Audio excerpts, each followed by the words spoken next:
দূর পাগল, তুমি যে কি বলো না, টাকা পয়সা দিয়ে কি হবে? তুমি শুধু আমাকে ভালোবেসো তাহলেই হবে।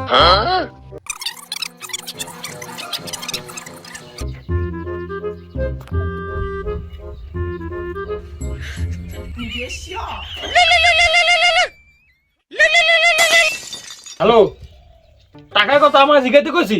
আমি মোস্তাক, যত টাকা লাগে তুই দিয়ে দে, আমাদের জিজ্ঞাবি না কিছু। কি করছি বলতো, নেক্সট টাইম আমার ফোন দিবি না, যে টাকা লাগে সবাই দিয়ে দিবি। ডিস্টার্ব করে টাকার জন্য, আমার টাকা লাগে সব দিয়ে দিবি। হ্যাঁ মতিন বল, কি বলে? আর বাসা কত কত লাগবে, কয় লাখ লাগবে?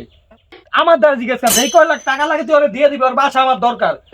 তুই টাকা এখন দিয়ে দে, আর টাকা দিয়ে বিদায় করে দে, বাসা আমার দরকার।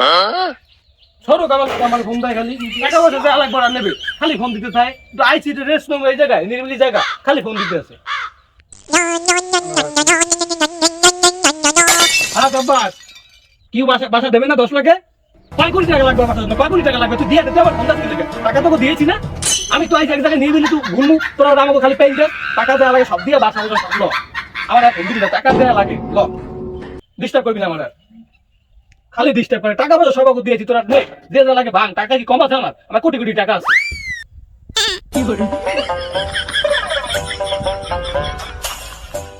আচ্ছা বাবু, তুমি তাহলে আজকে চলে যাও। হ্যাঁ, আমি বাসা চলে যাবো, আর থাকতে পারবো না। আচ্ছা ঠিক আছে, তাইলে তুমি ভালোভাবে বাসায় যাও। আচ্ছা ঠিক আছে, যাও। ভালোভাবে যেও, সাবধানে, নিজের খেয়াল রেখো।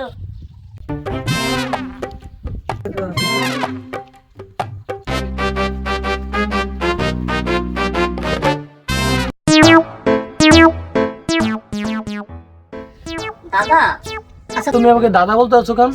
আমার বয়স 70 হতে পারে, কিন্তু আমার যৌবনের বয়স হলো 20। তুমি দাদা বলছো কেন? ভাইয়া আপনি কি? তুমি আমাকে চেনো না? আমার নাম খন্দকার মোস্তাক। কিন্তু টাকা পয়সা ভরা, ব্যাংক ব্যালেন্স, গাড়ি বাড়ি সবকিছু আছে। তোমার কি লাগবে আমাকে বলো।